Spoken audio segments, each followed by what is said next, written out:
Hello, नमस्कार। Big boss 16 Salman Khan की जगह इस बार घर के अंदर आई है फ़राह खान। फ़राह खान जब घर के अंदर आई तो उन्होंने टीना को कहा कि भाई हम सबको टीना से एक बात सीखनी चाहिए। तो टीना कहने लगी थैंक यू मैम। टीना को लगा कि सच में फ़राह खान उनसे कोई बात सीखने की बात कर रही है, लेकिन ऐसा तो बिल्कुल नहीं था।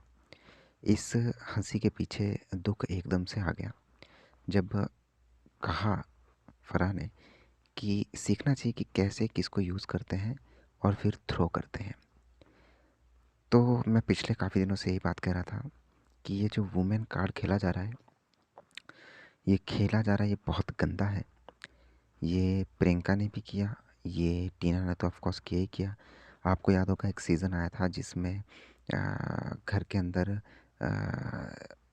एक ऐसी फाइट हो गई थी जो पहले बहुत अच्छी दोस्त होती थी, फिर बाद में वो दुश्मन बनी। दुश्मन ऐसी बन गई कि एक उसमें नागिन नागिन लोग उसे कहने लगे। ये सीज़न था रूबीना तिलैक वाला। आपको याद होगा रूबीना तिलैक के अपोजिट में ना मैं नाम बोल रहा हूँ अभी, उनका जो कि जिन्हें लोग नागिन नागिन कहना शुरू कर दिया था क्योंकि वो फ्रस्ट्रेट हो गई थी, इतनी ज़्यादा फ्रस्ट्रेट हो गई थी कि वो रूबीना की हर बात पे चढ़ जा रही थी। रूबीना कुछ भी कहे वो उल्टा सीधा बोलना शुरू कर दे रही थी। हुआ कुछ ऐसा ही यहाँ पे भी कि इन दोनों का चलो रिलेशनशिप था नहीं था, दोस्त थे नहीं थे, प्यार था नहीं था, वो बात की बात। लेकिन जब ये दोनों अलग हुए, शालिनी ने तो कहीं ना कहीं चलिए लास्ट में आते आते उन्होंने छोड़ ही दिया कि चलो छोड़ो, लेकिन टीना के अंदर से वो नहीं गया। उनके अंदर वो रहा कि मुझे लोग नेगेटिव देख रहे हैं तो मुझे तो शालिनी को भी किसी ना किसी तरीके से नेगेटिव दिखाना ही दिखाना है। अब उस नेगेटिव दिखाने के चक्कर में टीना इतने नीचे गिर गई है, इतना नीचे गिर गई है कि अब उसे कुछ भी नज़र नहीं आ रहा।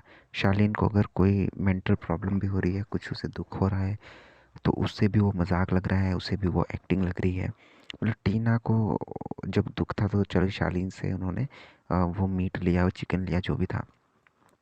लेकिन जब वापस देने की बात आई तो टीना गंदे तरीके से शो ऑफ करने लगी कि भाई मैं तो दे रही हूँ, सुन लो दुनिया वालों, ऐसा वैसा। अरे ये सब करने की क्या ज़रूरत है, सिंपल दे देती। लेकिन टीना तब भी इसने कहा शाली ने कि चलो मैं नहीं लूँगा क्योंकि बिग बॉस ने तुम्हें दिया है, तो अब तुम मुझे वापस करोगे तो ये अजीब लगेगा। अगर तो बिग बॉस ने बाद में कहा कि भाई अब तेरी और इसके बीच की बात है तो मैं क्या बोलूँ। चलिए, तो प्रियंका जब देने के लिए आई, बिग बॉस ने असली टॉन्ट प्रियंका को मारा था कि प्रियंका लिया तुमने था चिकन, ना कि टीना ने लिया था। टीना तो एवं ही बीच में फंस गई। तो चलिए तब भी उसने आया, उसने पहले चिकन लिया भी, फिर टीना पोक करने आ गई कि भाई तुमने अब कैसे ले लिया, पहले नहीं लिया, ये वो। तो यहाँ से दिख रहा था कि टीना के अंदर कितनी ज़्यादा एक गुस्सा भरा हुआ है।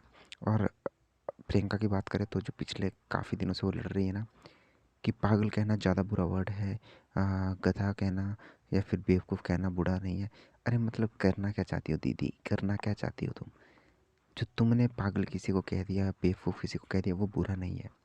अगर किसी ने तुम्हें कुछ और कह दिया तो वो ज़्यादा बुरा है। अरे इस पे फाइट थोड़ी घर के अंदर हो रही कि क्या ज़्यादा बुरा है, क्या गलत है। बात है कि तुम किस तरीके से बात रख रहे हो। अब तुम्हें हर बात का मुद्दा बनाना है, हर बात को अपना अकेले दिखाना है कि मैं अकेली हूँ, अकेली हूँ, ये सब मिलके मेरे ऊपर खेल रहे हैं, सब ग्रुप बना रहे हैं, मैं तो अकेली खेल रही हूँ। ऐसे बिग बॉस नहीं चलता। ये तुम परसेप्शन बना रही हो। जब आज हुआ भी एक इंसिडेंट भी बीच में हुआ था जब टीना की और अर्चना की बात आई, जब इन्होंने स्पैंक किया, कुछ इस तरह से बात हुई। उसमें जब इन्होंने दुनिया के सामने स्पैंक कर दिया तो इन्हें दिक्कत नहीं थी, लेकिन जब शालीन ने ये कह दिया अपने पॉइंट में तो वहाँ पे दिक्कत होगी। फिर अर्चना ने उस बात को, मुद्दे को बड़ा बना दिया, कहने लगी कि भाई तुम मजाक मत बनाओ। तो ये तो ठीक हुआ, निमृता आ गई, उसने कहा भी कोई मजाक नहीं बना रहा है और इस बात को तुम नेगेटिव वे में मत लेकर के जाओ कि तुम्हारे साथ हम कोई मजाक कर रहे हैं इस इशू को लेकर के। लेकिन अब बहुत खुल के यहाँ पे सामने आई है फ़राह। उन्होंने खुल के लताड़ा है टीना को भी और साथ ही साथ घर के अंदर प्रियंका को भी। वेल, आपको क्या लगता है कि बिग बॉस का ये जो वार होने वाला है, आप इससे देखने के लिए कितने एक्साइटेड हैं? सब्सक्राइब करें, मिलते हैं नेक्स्ट वीडियो में। धन्यवाद।